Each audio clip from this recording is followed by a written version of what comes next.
Ribuan buruh di Kabupaten Oki peringati Hari Buruh 1 Mei dengan menggelar aksi damai di pelataran Stadion Segitiga Emas. Massa menuntut agar pemerintah lebih memperhatikan nasib buruh.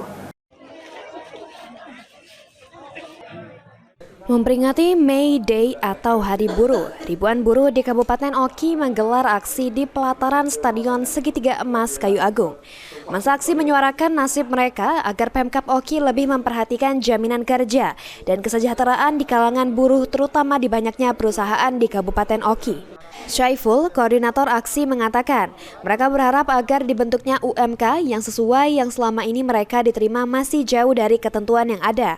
Selain itu, massa aksi juga menolak kerja kontrak, PHK sepihak, serta banyaknya diskriminalisasi terhadap buruh serta jaminan sosial lainnya. Harapan kita sih bagaimana kalau kita terus terang kalau masalah siapapun yang menjadi pemimpin kita tidak ada masalah Pak. Yang penting dia bisa menjamin kesejahteraan baik itu buruh ataupun masyarakat.